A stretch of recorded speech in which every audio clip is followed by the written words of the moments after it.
সুপ্রভাত সকলকে। সকালে ঘুম থেকে উঠে দেখলাম আকাশটা আজকে ঠিকঠাক আছে। তো আমার যা কাজ থাকে সেই কাজগুলো কমপ্লিট করে আর সকাল সকাল স্নান করে ফেলাটা আমার অভ্যাস। আজকে না, বাবুই যতদিন হয়েছে সেই ততদিনের অভ্যাস। তো যাই হোক, সকালবেলা পুজোটা কমপ্লিট করে তারপর কাজটা শুরু করি। দিনের প্রত্যেক দিন, মানে প্রত্যেকটা দিনেই আমি স্নান সেরে আগে আমার প্রথম কাজ থাকে পুজো দিয়ে নেওয়া। তো এরপর আজকে যেহেতু বাবু স্কুলে যাবে তাই সোজা চলে এলাম রান্নাঘরে। আর ওর জন্য তো টিফিন রেডি করে দিতে হবে। তো গতকাল রাত্রে না, অনেকটা রাত্রে আমি তমালের রুটি করে থাকি, বেশ অনেকটা রাত করে। তো দুটো রুটি আমি এক্সট্রা করে নিয়েছিলাম বাবুর জন্য, সেটা ফ্রিজের মধ্যে ছিল। তো আমি ভাবলাম যে আজকে কিছু একটু করে দেওয়া যাক বাবুইকে, একটু ডিফারেন্ট। আর একটা স্টাফিং রেডি করে নিয়েছিলাম।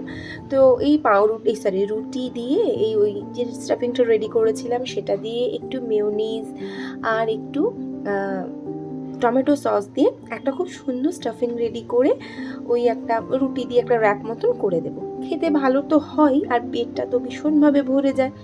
আর স্কুলে না বাবুই একটু ডিফারেন্ট টিফিন নিয়ে যেতে পছন্দ করে, আজ এটা কাল ওটা, এটা খুব মানে ওর ভালো লাগা। তো সেই অনুযায়ী আমি প্রত্যেক দিনই চেষ্টা করি একটু আলাদা করে কিছু করে দেওয়ার। তো সেই জন্য আজকে ভেবেছিলাম এরকম টাইপের কিছু একটা করে দেবো।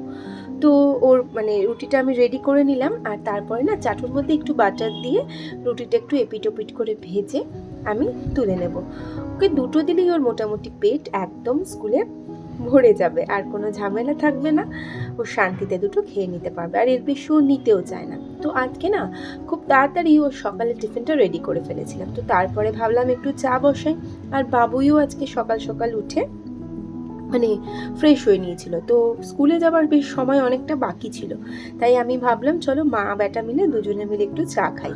তো বসে বসে একটু চা খাচ্ছিলাম আর গল্প করছিলাম। আর একটা ব্যাপার আছে, আমার বাবুই যেখানে বসে সেখানে ওকে মশা কামড়াতেই থাকে। তো যাই হোক, বাবুই রেডি হয়ে স্কুলে চলে গেল, আর আজকের ছোট্ট গল্প এখানেই শেষ। টাটা।